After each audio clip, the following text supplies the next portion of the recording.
Hey, good morning, everybody. I am Eliane from the Marine Biological Association and would like to welcome you to the first Marine Biologist Deep Dive.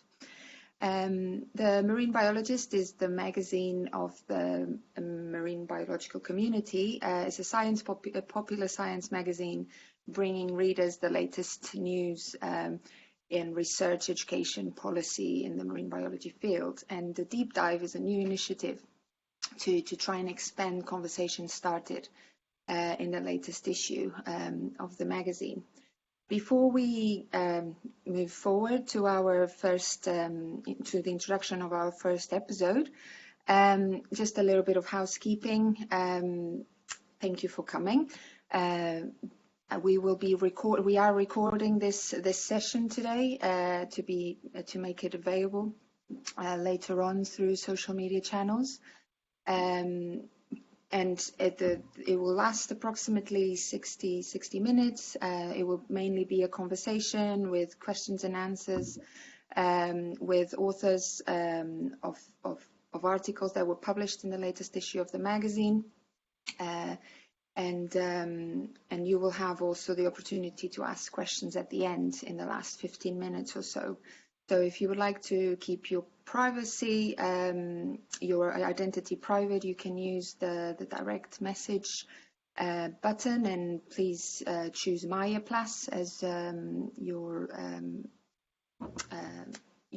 will be moderating those questions. And also Maya will be helping us, also from the MBA, will be helping us make sure that everybody's microphones stay off and cameras turned off, so the session runs smoothly. I hope that's all okay. So no further ado, let's introduce our guests today. So episode today will be about the UN Decade of Ecosystem Restoration, which was the focus of issue 14 of the Marine Biologist magazine, published in April. And joining us today, we have Gabriel Grimsditch from UNEP, based in Nairobi, Kenya, and Ian McLeod, based in Townsville, Australia. So I would like now publicly thank you for joining in and such disparate timings. So thank you very much. And but I'll leave it to Gabriel perhaps first to just give us a little background of what you do and how it links to the decade, please. Sure, thank you. Thank you, Eliane, and it's a pleasure to be here. Thanks so much for giving me the opportunity to speak to everybody, and hi to everybody who's watching. My name is Gabriel Grimsditch. I work with the United Nations Environment Programme, based at the headquarters in Nairobi, Kenya. I work in the Freshwater and Marine Division and in the Marine and Coastal Ecosystems Unit. So my background is really on the science to policy kind of interface for coastal ecosystems. I've done a lot of work on coral reefs, on mangroves, and on seagrass. And my role within the decade is as the marine focal point for the decade of ecosystem restoration for UNEP. Thank you. And we also have Ian McLeod, who's in Australia. If could pass it on to you to just tell us a little bit about who you are and what you do. Sure, thank you. And hi, everyone. So I'm based in Townsville, James Cook University in Australia, which is just inland from the Great Barrier Reef. Currently, my research is focused on coral reef and shellfish reef conservation and restoration. But in previous jobs, I've worked for government, non-government organisations, and focus a lot on terrestrial restoration as well. In New Zealand, we've done a great job of cutting down our trees and driving species to close to extinction. So it's been a good place to learn some lessons about how to bring them back. So that sort of influences my background and interest in restoration. And I've been lucky enough to work with Gabriel on some sort of coral restoration planning and working on some sort of global reviews through the International Coral Reef Initiative, which is a sort of like a UN for coral reef countries and organizations. Wonderful. Thank you so much. I will stop sharing my screen now for a moment and have us now continue our conversation without sharing screen. So without further ado, I would like to move on then to our conversation. And Gabriel, I wonder if you wouldn't mind just reminding us and giving us a little bit of an explanation of what exactly is the decade and what is it trying to achieve and why was it needed? Absolutely, yeah, thank you. So the UN Decade on Ecosystem Restoration runs from 2021, so it starts on the 1st of January next year until 2030. And like all UN decades, it started with a resolution in the General Assembly in New York. So some countries got together and decided that they wanted to promote this idea of a decade for ecosystem restoration, that it was needed for in this juncture of human history. And so they made this proposal to the General Assembly, and it was adopted on the 1st of March of 2019.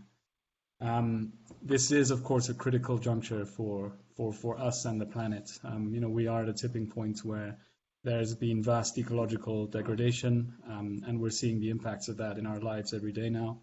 There's the looming kind of impacts of climate change as well.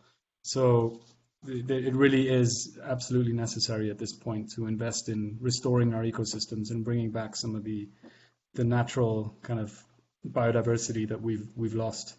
So there are two kind of main aims of the decade. One is to stop and reverse the degradation of ecosystems worldwide, and this is all ecosystems, terrestrial, so forests, grasslands, etc., to coastal, so mangroves and seagrasses, and to marine. And then also to increase our understanding of what is successful ecosystem restoration, working with the public sector, with governments, working with the private sector, and also educating the people around the world as to what ecosystem restoration is and what role people can play.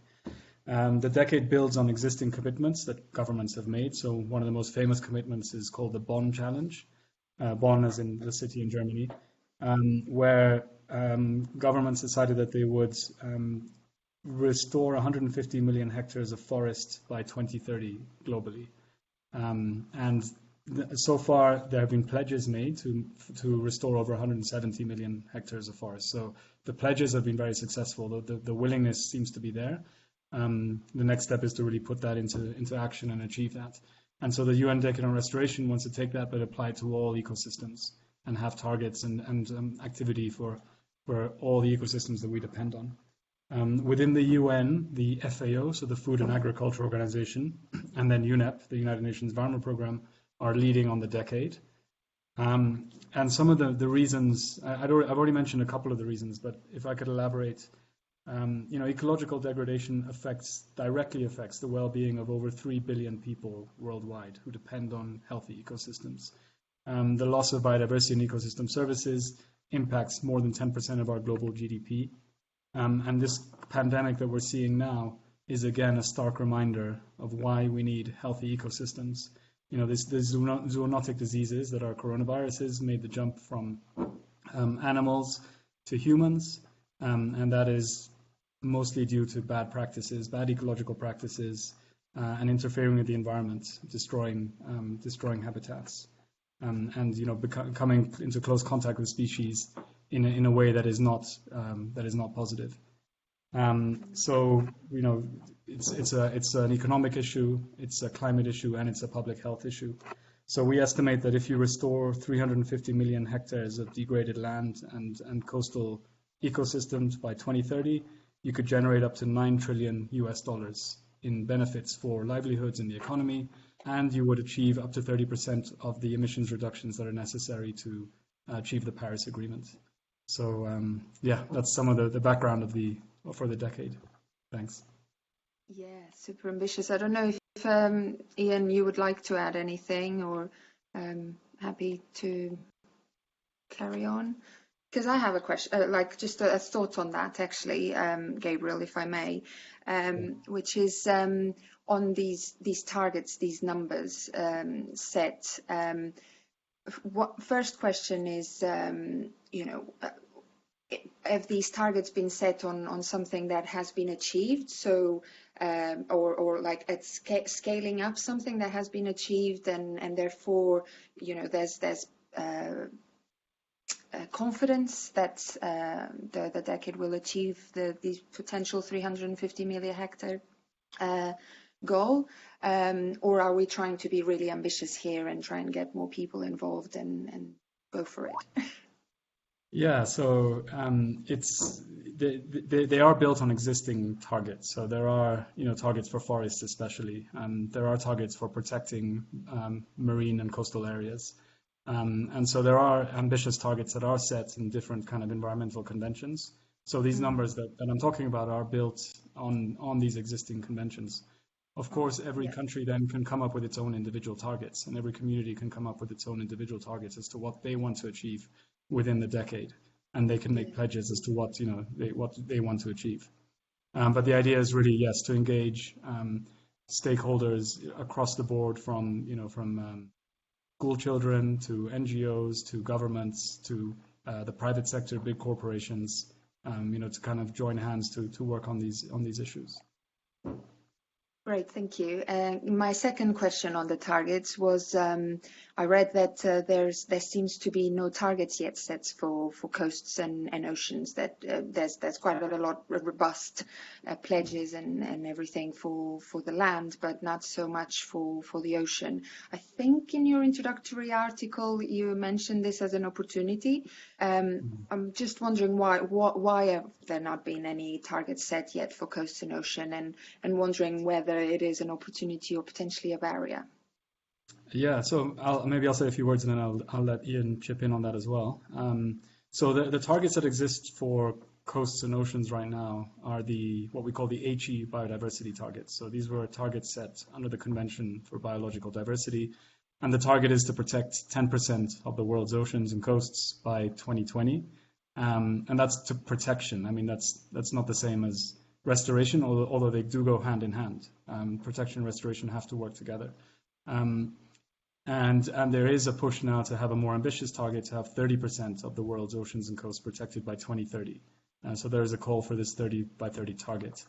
And that's on protection, marine protected areas, and locally managed marine areas, etc. On the restoration angle, I'd say that there are barriers in the marine environment that have to be overcome. It's restoration in marine and coastal ecosystems is less advanced, I think, than in terrestrial ecosystems, and I think that may be part of the reason as to why we don't see the same kind of set targets on restoration in marine and coast as we see on land. But Ian, maybe you want to say something about that? Sure, I'm happy to speak to that. Another piece of context is that many of the habitats in the marine and coastal space are in better shape than those habitats on land. So for a lot of times, restoration is not the most appropriate action. You need to work really hard to protect what we've got left. Pretty easy if you've got like 1% of a certain forest type left to see how important that is to protect that and then restore it. But for some of the marine and coastal habitats, within the decade, if we're looking at, we had articles on coral reefs in the latest issue of Marine Biologist.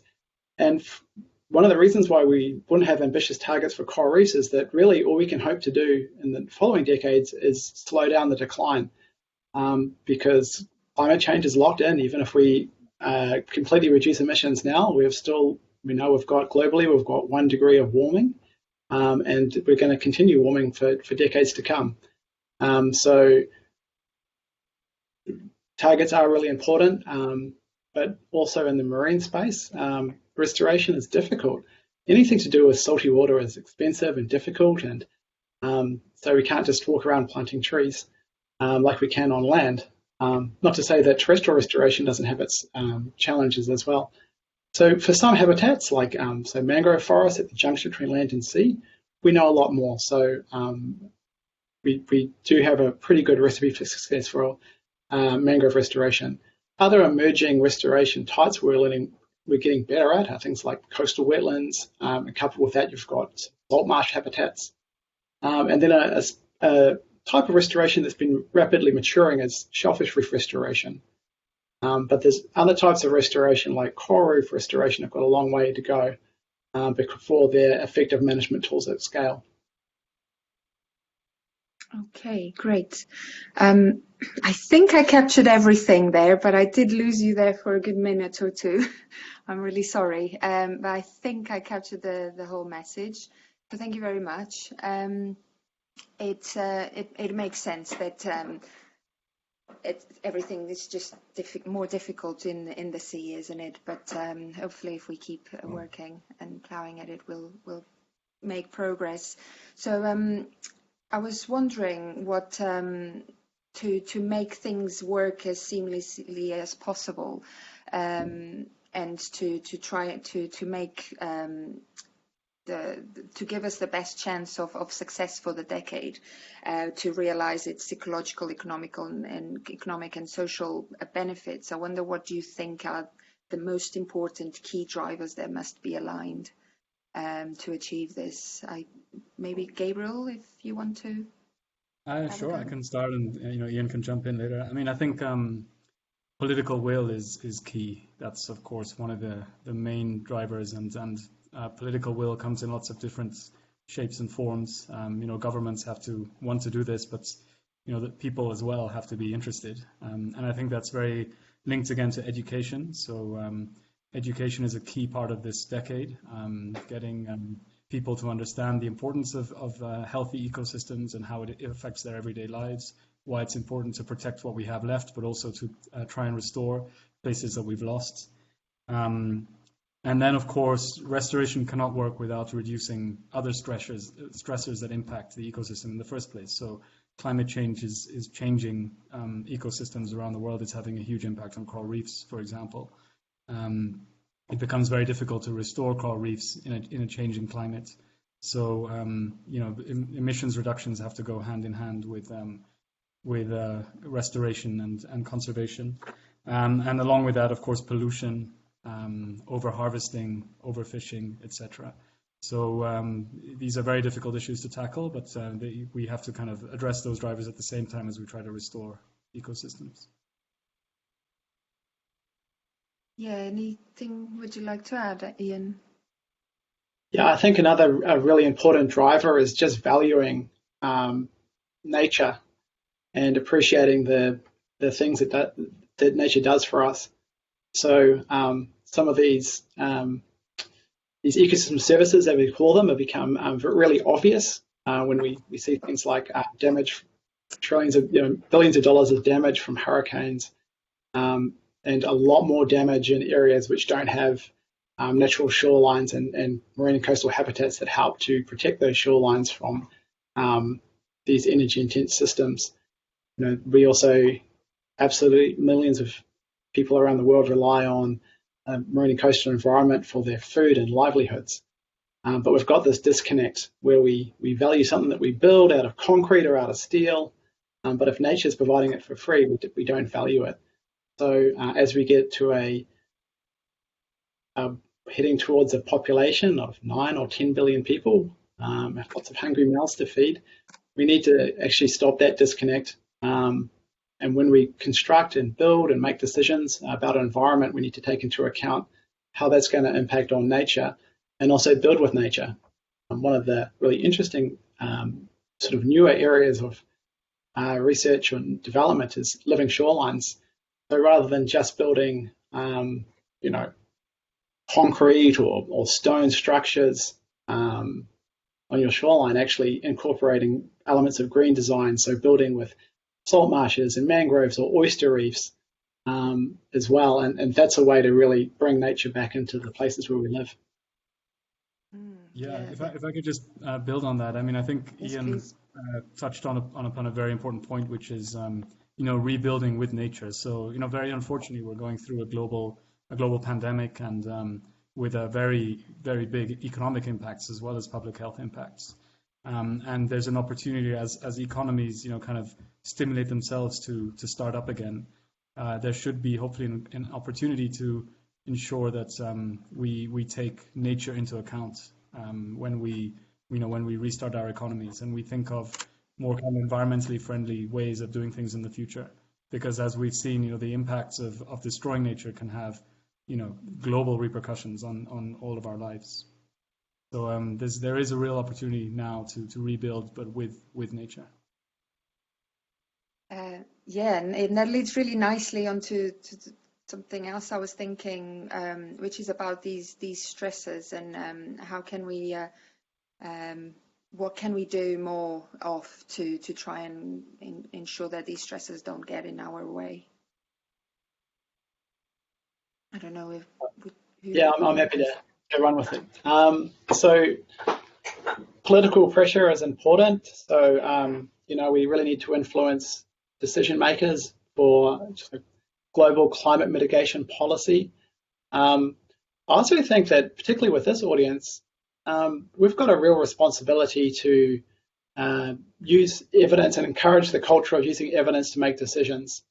We're getting into a strange new world where emotion is more important, and we're, a world of fake news and more polarization, and people were sort of going with their camps rather than, really sharing information and really using information and data and evidence to help support decisions. So I think that's something really important we don't want to lose sight of. We don't want to have the decisions made about how our future environments and the places we live look like just driven by these really polarized, value-based arguments. We really want to be thinking about, what does the science show us and how can we use that to make good decisions? And we can't forget that for all the really exciting new scientific research out there, we're still not doing the basics right. So there's lots that can be done to stop doing, really thoughtless development. We're still losing a lot of the habitats that we've got. So decade of restoration is a really exciting opportunity to turn that tide. But a big part of reaching those goals is also not to continuing to lose what we have. Yeah, and yeah, just to echo that, I mean, education is key from a young age, and one of the things that we've been discussing within the decade is the possibility of really trying to improve the environmental and even ecological restoration and conservation part of the syllabus from primary up to secondary school. So really to try to work with the education sector to ensure that these kind of messages and these science-based and evidence-based messages are brought to children as they grow up, so they can make more kind of better evidence-based decisions in the future. Another interesting kind of way of looking at it to reduce the stressors, kind of practical reduction of stressors on the ground is, developing protected areas, but protected areas that are effective and equitable and work for people, so that people actually benefit from having protected areas around where they live. Part of this is to make sure that you have all the different sectors talking to each other and you have good spatial planning. So you have, kind of the business sector, the tourism sector, the fishing sector, different communities that live together in the same space, discussing issues and coming up with plans together on how to ensure that they protect their marine environment, are able to, protect what's left, and then also maybe even restore some of the ecosystems so that it benefits the people that live there. And that's key to show that how healthy ecosystems benefit, different sectors of society and benefit people that live around them. Yeah, I'm finding it really, really interesting how much going back to education and helping people understand the need and the drivers and the effects and the impacts, and hopefully this 1 hour session that we have with you is one contributor to triggering conversations and curiosity and exposing people to these concepts. And actually, if I may use this to move on a little bit to the actual restoration practices. So we've been talking about a little bit of the framework and a bit of an introduction about the drivers and the stressors and what will help and what will not help. But I wonder if we could now shift a little bit our attention to the actual practices in restoration. So for those who had the opportunity to read the magazine already, there was a few articles that covered a few different restoration areas or techniques or approaches. I wonder if you could expand a little bit on these. I know, Ian, your article is on coral reef restoration, but if any of you can at least mention or expand a little bit on other procedures or approaches, that would be grateful. That would be awesome. Want to go first, Gabriel? Or? I think you can take this one, Ian.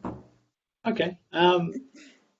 So I guess one thing, we kind of, so far we've been judging restoration especially in the sort of marine space, pretty harshly. We didn't learn agriculture overnight. We didn't learn how to get effective aquaculture working overnight. It took us a long time to destroy the environment. It took decades to hundreds of years to chop down all those trees. We worked really hard to drain all the swamps and redirect all the rivers and build on top of it. We consumed stuff like crazy so that we could, change the entire atmosphere of the world. And then we expect restoration to be perfect straight away. And that's something pretty new. Restoration is, for nature's sake, is a pretty new thing for the world, particularly in the marine space. But sort of mentioned it before, different sectors in the marine space are sort of a little bit further ahead. And it does, I saw an article recently about restoration in the deep sea, and that is like 1 million miles away from where we are now in terms of feasibility and costs. So it does go on a bit of a spectrum. So the closer we are to land and the more intertidal we are, we're a bit more advanced. You can still get out there, you could walk there, you can drive. Once you start going into the intertidal area, things get a bit more challenging. And then when you actually have to scuba dive or deploy things from boats, it's pretty tricky. Another really interesting thing about restoration is it's a truly humbling area to work in. Because what restoration teaches us is the whole point of restoration is, can you give a system a hard nudge into a different type of state that we desire? So, and usually when we have a restoration project, we find out things don't go exactly to plan, and that just shows that we don't actually understand the systems as well as we thought we did, and that there's still a lot of space for fundamental research. So if there's any sort of budding marine biologists thinking about areas for research and they think that we know everything about our coastal environments and how the systems work, well, I don't think that's true. I think there's still a lot of fundamental research that's needed to ensure good management of our marine and coastal environments. But also, things are changing so quickly. There's been a lot more interest in sort of active management of our coastal spaces, and some pretty big investments in new types of thinking. And some of those projects are really exciting because rather than just having ecologists or coastal engineers involved, there's all sorts of different types of really clever people being involved and getting involved in these challenges. Everything from, artificial intelligence to thinking of different innovative finance models. The first coral reef was insured last year as a mechanism to trigger restoration actions if there's extreme weather. So things are really changing quickly, but we've got a big journey ahead of us. Yeah, do you want to add anything, Gabriel, or? Yeah, maybe just to add that restoration can't work on its own. So you've got to really understand what the pressures are on the system in the first place if you want to be able to have any chance of restoring it. And then there's a question, of course, of what do you mean by restoring an ecosystem, and what should it look like at the end of this restoration process. So I think it's really important to if there's pollution going into an area and that has killed lots of the corals in that area, then your first point of action should be to how do you address the pollution, how do you improve the water quality of the area. And then you can look at, okay, once you've kind of dealt with the water quality issues, you've worked with the stakeholders around that, then you think about, okay, is it necessary to stabilize the substrate, or is it necessary to plant the corals? What is really the next action that could actually help a coral reef come back? And that is the same with all ecosystems. I think it's really important, first of all, to understand the initial source of the degradation, and really try and kind of tackle that, and then think about what if restoration is possible and necessary, and how that would look like. Okay, yeah, that makes sense, and I think it's very fair that with your response, with your answer, and you kind of like help set the expectations. Is like, hold on, we're still learning as we go along here, which is fair, and you know, let's join you on that journey rather than impair your journey, isn't it? Which kind of leads me nicely to my next question, which is a little bit about the ethics of all of this. If you know, there's a little bit. You said, Gabriel, that it can't happen. Restoration can't happen on its own. There needs to be a little bit of intervention there, and it is there is a part of me that thinks that is a little bit sad that we have to intervene to save our ecosystems, but there's a spectrum of initiatives going on. And I wonder if there's a little bit of debate about the ethics of these, and if there's some polarization within the scientific community of what should and shouldn't be done. I'm particularly thinking your article, Ian, mentioned some techniques that are being considered in Australia, and one that raised a couple of alarm bells was this shading approach to corals to help cooling. So I wonder if there's any interesting or fiery debates going on in the community. Yeah, I'm really happy to speak about that. So there's a lot of debate in the scientific community about some aspects of how we manage our ecosystems into the future. There's really not a lot of debate about some of the most important drivers. So it's focused, like our article was focused on coral reefs. There's almost unanimous agreement that climate change is the most important driver of coral reef decline amongst restoration practitioners, scientists, everyone. There is a robust and I think really healthy and important debate about interventions. But I think that one thing that we often forget to take into account is that doing nothing is also a choice. So we've still got a bit of a mindset that the marine environment is pristine and that anything we do to it is kind of messing it up, particularly if it's within, say, a marine park. But the truth is that we intervene with the marine environment all the time. We pump our sewage into it, we develop all over it, we crash the bottom of the ocean with trawling. So we're constantly intervening with the marine environment, but now we're looking to intervene in a positive way. A lot of people are freaking out. But I think that's important because there's a big range of interventions being discussed and researched, everything from genetically engineering corals to interventions with the goal of protecting coral reefs, things like different shading options like cloud brightening or surface films. I would say that none of those are close to deployment yet. And so along with, there's a whole bunch of different feasibility studies that need to be included in that. And so one of the larger programs in the coral reef world looking into a bunch of different interventions is the Reef Restoration and Adaptation program in Australia. They've also got a series of scientists and experts working on exactly that. Like, you know, is it ethical to even do this? You know, what do different stakeholders think, and would we even get social license for this work? But I mean, we have to get real. We're facing climate reality. We're facing a continuously degrading world with increasing population, and you know, for me on a personal journey. As a marine biologist, you know, why did I get into this restoration work? It's kind of messy. Well, I didn't want to spend the rest of my career just describing the death of something I love, and that's what it would have been. Though I think we need to be more active. That doesn't mean just rushing out and planting stuff, because it's really, you know, the ocean is vast, huge. So you really need to reduce the drivers of decline, and that's not just climate change. There's plenty of other things we need to work on. But also thinking about active restoration. Some of our environments are really reduced and really threatened. Things like salt marsh environments, really valuable. They live in that coastal space where we like to live. So, you know, the shorelines are going to change in lots of areas around the world. And so as we have to go through climate adaptation for shorelines and move our shorelines, that's an opportunity again to go like, hey, let's let's put back some wetlands, or let's build some of these other coastal habitats.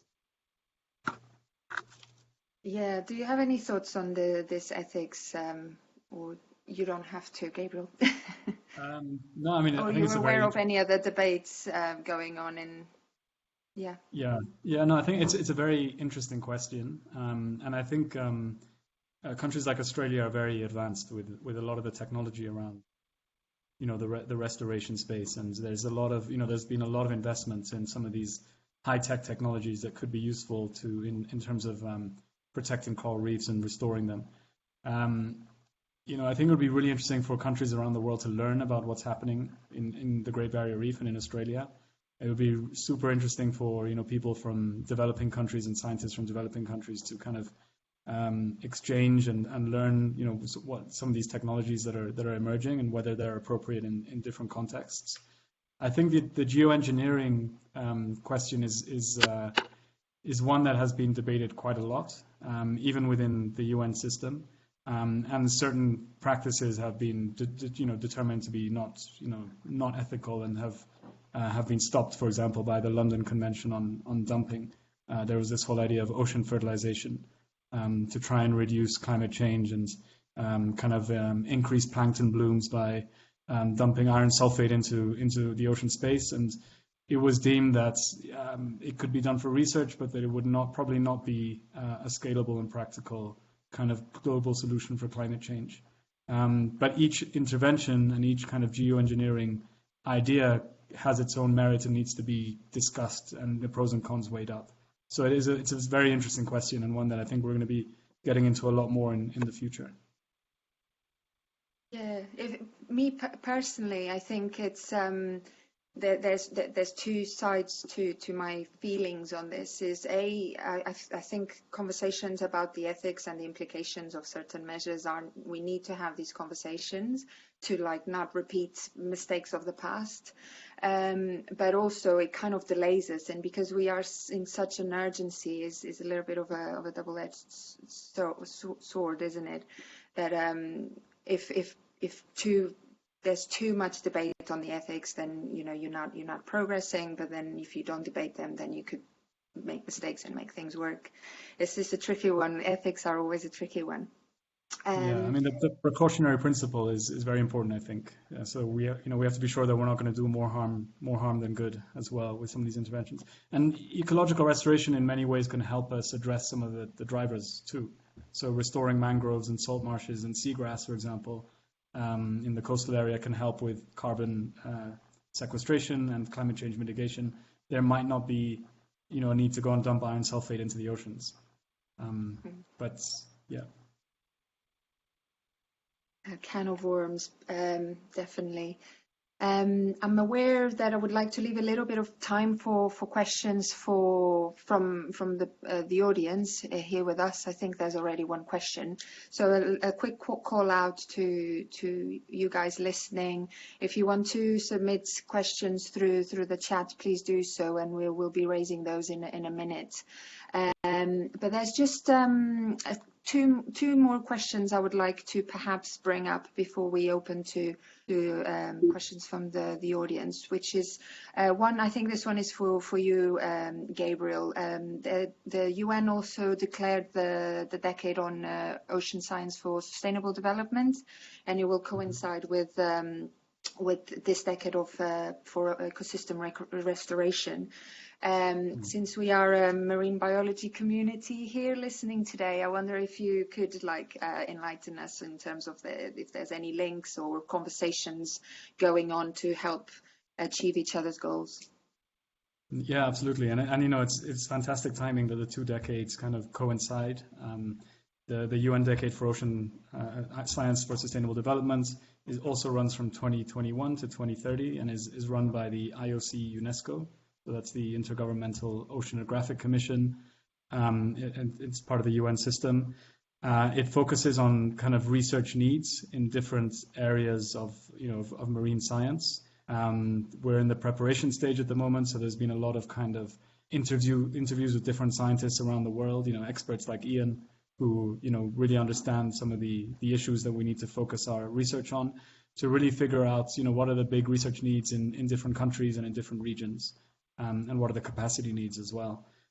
So the way we're trying to link them is to have a working group or a work stream under the UN Decade on Ocean Science specifically for restoration, because there's still a lot of need for research into different techniques and into understanding the long-term success of these restoration projects and what works and what doesn't work.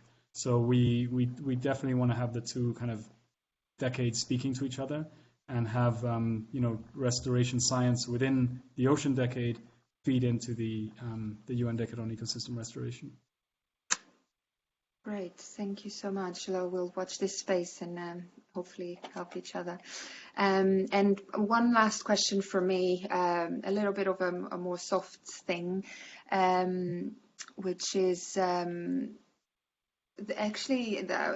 got inspired by this question from the editorial from the editor of the magazine, Guy Baker, who closed his editorial, I think, wondering or asking the audience what your future marine world looks like. So potentially some of our audience here today and then watching the recording later will be young marine biologists and students and future marine professionals or people who do have a want to do something special and something important and worthwhile. So I wonder if you have a message for them and if perhaps that's tied in with achieving what your perfect marine world looks like.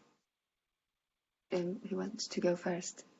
I'll go first. I just, we've talked a lot about some of the negative things around the ocean and our challenges, but the ocean is still in far better state than land, and it's also really resilient and has the capacity to bounce back.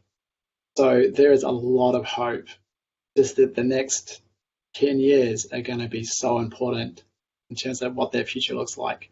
We have very few extinctions in the marine environment compared to on land, so as well. So there's hope, but we need to act now. I'm only 42 years old, but coral reefs have sort of declined by 50% on my watch. The places I worked on in my 20s, a lot of those places are really degraded now. And so it's been pretty stark for someone who loves the ocean. But the ocean is still huge and beautiful and resilient. We have this sort of narrative about the fragile ocean. Or fragile natural environments. It's not true. Natural environments are really robust and resilient. It's just that we really hammer them. So take the foot off their throat and give them a little bit of a help. There's so much hope for a really fantastic future. Gabriel, do you want to share your thoughts? Yeah, Ian, that was beautiful. Thank you. And I'd just like to say, yeah, I think resilience is key. Ecosystems are, we've seen around the world that they are resilient. They can bounce back, if we give them the chance to. So I would say, we need good planning, we need good protection, and we need a productive ocean. And if people work together and different kind of sectors in society understand how important it is to have a healthy ocean and healthy coastal ecosystems and all the services and the goods and the happiness that provides to people, and if we work together, then absolutely, I think we could have a much more a better future. Thank you. Great. Oh, thank you so much. So if you are happy to stay on a bit longer and take questions from the audience, I will pass over to Maya. Maya, are you still there? Who will be moderating? Hello, yeah, so I'm Maya, I'm the head of comms here at the MBA. That was a really fascinating talk, and I think for me what was so lovely as well was that not only is there big ambitions to improve things, you both obviously have such passion and are so committed to sort of positive progress, and your sort of personal feelings about it is lovely to hear that you have that optimism, and I think that's really important for everybody to hear. So so we have some questions from the audience. Lots of people saying that it was a fascinating talk. We've got one from Farron here that said, what would be the best case outcome for this initiative? If it proves successful, is another one with different or developed goals likely to follow? Okay. So this is for the decade? I I guess so, yeah. Baron, if you wanted to elaborate on it. Yes, he says it is, yeah. Yeah. Are we going to take a few and then answer them, or should I answer? Yeah, do you want Should I to do go? each one as it comes through? There's 3 questions so far. There may be some more as we come Okay. through. And just in case anybody does want to ask a question, top right corner, there's various different symbols. If you click on the chat symbol, you can then type your question and I'll be able to read it out for our panel. Yeah. So I mean, I think the best case scenario would be, for governments to join together and with the private sector to actually do massive investments in ecosystem restoration. There's these targets of 350 million hectares of degraded land and coastal area to be restored and then to generate jobs, livelihoods, and trillions of dollars of value for the economy. So we really want to see, best case scenario would be ecosystems restored and lots of jobs coming along with that as well. So it's an interesting figure actually, is that after the 2008 economic crisis, there were kind of stimulus packages that were put into the global economy to try and get things restarted and to try and get people jobs again. And one of the ones that did best was in the forestry sector and landscape restoration in the USA, where for every $1 million that were invested in kind of the economic stimulus, more than 40 jobs long-term jobs were created, which was more than in any other sector and more stable jobs as well. So if we can show that the economy and the environment do not have to be in conflict, you can have economic growth and you can have jobs creation with restoration, with protection of the environment, I think that would be a fantastic outcome. And once that happens, then we will definitely see more follow-on activities from that. Another one, of course, is our targets under the Convention on Biological Diversity, where countries have agreed on certain targets. There was supposed to be the big conference of parties this year to look at the current status of where the targets are and where they're what the next targets should be. That has been pushed to next year because of the current situation with travel. But I think a fantastic outcome of this would be to achieve some of the targets that we have for biodiversity under this convention, and especially in terms of percentage of land and sea protected. And then a third very positive outcome would be ecosystem restoration playing a very important part in climate change mitigation and in the Paris Agreement, where governments have agreed to reduce their emissions, to reduce warming below 2 degrees or even 1.5 degrees.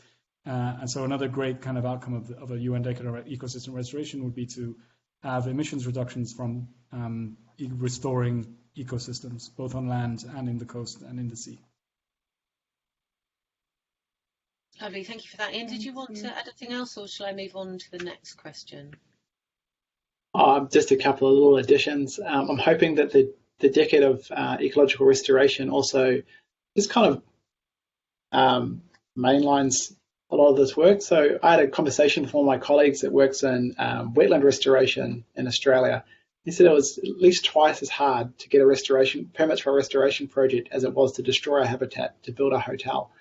So just to start getting policy in place and plans and having a regulatory environment that's just used to dealing with restoration projects, that would be a great outcome, because at the moment they're usually treated like the same way, just managed for risks as if it was an infrastructure development project.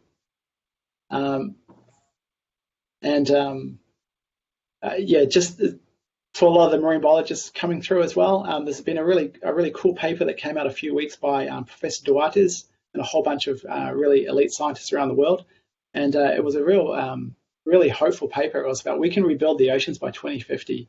And they did a lot of analysis looking at all the different things that, if we actually took this seriously, what would the future ocean look like? And it was looking pretty good, much better than it is now. So that's something really exciting as well. Even with the best research has shown that we really can bring back the health of our oceans. Great, that's really good to hear. And I suspect that Harry, who's the next person to ask a question, will be particularly interested to hear that things are looking good for 2050. Harry's one of our younger members of the audience, and he asked, how could I help raise awareness for climate change and the state of the ocean? Great question, Harry, and I think the fact that you're here listening to this discussion, first of all, shows that you want to learn more, and that is a really good first step of it. So can I pass that question to Gabriel first, how could he help raise awareness for climate change and state of the ocean?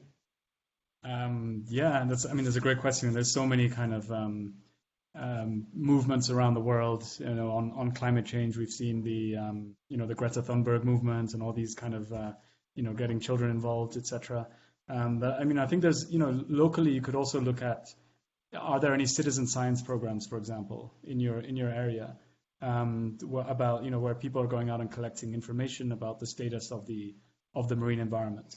And there's some really cool programs where, anybody can get involved and can go out into the beach or can go out snorkeling or whatever to collect information on what is happening in their marine environment, and give that information so that it can be analyzed and can give a nice picture as to what the status is. So citizen science is always really kind of I think it's a really great way to learn and get involved, and also provide some value to scientists like Ian who can use that information, and to decision makers too.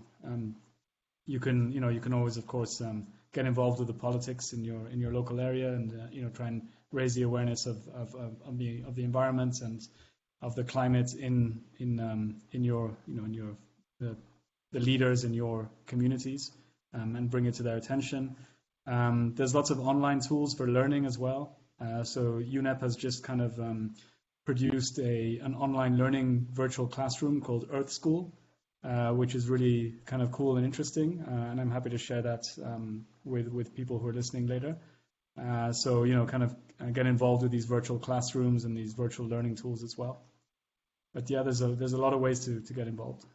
Great, thank you. I'm actually going to pass you on to Eliane as well as Ian, because Eliane's been involved with a lot of our young members, so she may also have some ideas of some of the resources at the MBA and further afield as well that Harry might be able to get involved in. Yes, I would echo what Gabriel is saying, is acting local, thinking global. So by taking initiatives in your local area and trying to change the world around you, then that can ripple effects more broadly. So I think a program like a Young Marine Biologist, obviously I'm biased, but by having exposure and being able to tap into the world of information that we are trying to provide through a program like the Young Marine Biologist is a very good first step. So you're already doing that, Harry, and then telling others and sharing the knowledge that you are gaining, and whether it be at school or with your neighbors, and yes, join local initiatives, definitely, like if citizen science, definitely good examples, and other movements like that. I would totally agree. Lovely, thank you. And Ian, do you want to add anything to that? Just as well, that we have a lot of power as consumers. So making good choices about what we buy, and what sort of companies we support, and encourage your friends and parents and family as well, to make the right choices about what you buy, as well as a powerful thing you can do. Fabulous. Okay, hopefully you've got a fair few ideas there, Harry, but you sound like you're already well on the way of making some really good decisions already, so good luck to you. We've got another question here from Louise, who's asked, do we need to wait to have more fundamental knowledge about systems to really start restoration and be able to do it well? Do you want to start with Ian? Sure. So my answer to that is yes and no. Sorry, it's a little unclear. So we absolutely need a lot more research for lots of different types of restoration. We're not ready. It's not infrastructure development yet for a lot of this stuff. We can't just roll it out. However, we don't need to know everything perfectly before we start. So things can happen hand in hand. But if you're doing something new, you need to have robust risk assessments. You need to have pilot studies. You need to understand the systems at least somewhat. But the other thing we learn is, because we get these unexpected outcomes through restoration, we learn by doing as well. But it's really important that those sort of steps are taken before you can scale up. Great, thank you. Gabriel? Yeah, I just say it's really important to learn the lessons from what the projects that have been tried before you. So we've seen a lot of good restoration projects around the world, but there's also a lot of failures and a lot of, let's call them fail as in the first attempt in learning. There's projects that have that for whatever reason they didn't work out. All the corals died or whatever, all the mangroves died, and all the seagrass died, and because they were not planted in the right place, or using the wrong techniques or whatever. And so it's really important to first of all look at what people have tried, what has worked, what hasn't worked, and then understand your local area where you want to do the restoration. What are the drivers? What caused the degradation in the first place? But then also understand the whole system. Try to understand as much as possible. Obviously, like Ian said, you can't get everything right.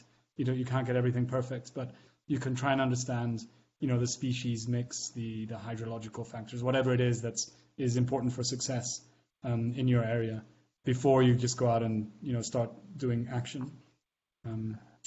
So it's like Ian said, it's important to understand things, but then of course we shouldn't be paralyzed if we don't know everything. Great, that's fantastic. Thank you. Oh, sorry, go on in.